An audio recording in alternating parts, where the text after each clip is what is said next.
places like Holy Trinity are kind of what made the South End a homey area, and they're losing a lot of those things. My mom's family, when they came from Ireland, that's where they moved to the South End, right by the church. They literally lived a street over. Right around this area would have been where my mom grew up. On the other side of, on the other street, behind it, yeah. Across from Holy Trinity was the school, the convent, there was a grammar school and high school, a convent, an old age home, and the church hall, which they called Casino Hall, which there were bowling lanes and beer taps in the basement because they were Germans. But it's changed a lot. In the 80s, you wouldn't have come down here. It was really the late 80s, early 90s, this area really started to change and become revitalized again. So this is newer, that they just kind of try to make it fit into the neighborhood. Those are old, original buildings. And then like the mansard roofs are more the traditional. When I opened in 1985, there was an elevated train line. The Orange Line was above ground, but it was very quiet. There were very few people. It was just a completely different neighborhood than it is now. Now it's busy.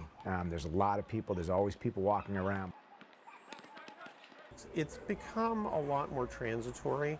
A lot of people come in for a little while and then move along. We learned on a real estate blog that somebody was marketing the church for sale. There was a price on it, and it said, here it is, and they had pictures and all the development possibilities. It hadn't been deconsecrated at the time. It was still technically a church. There wasn't, especially in this section of the South End, there wasn't as much displaced people, because a lot of this land was industrial turned into residential. So for instance, over where the Herald is, there's nobody living there. It just became a lot of apartments. Same thing with a lot of apartments. The building that we're sitting in right now didn't displace anybody. It was a church. I remember when we got the news, it was just people like crying, like a relative died. It was really heartbreaking. When they gutted the church, my husband and a friend of ours, we went down to the church.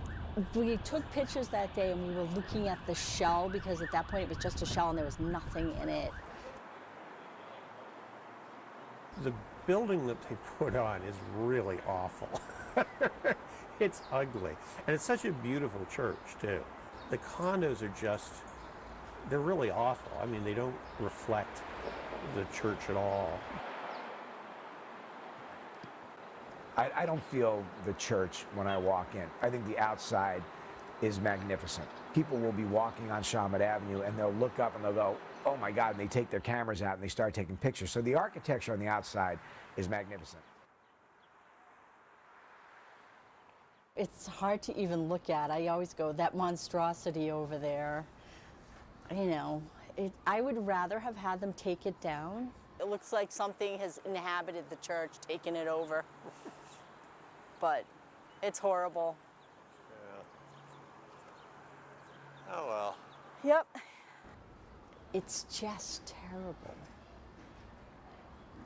It seems so sacrilegious to see.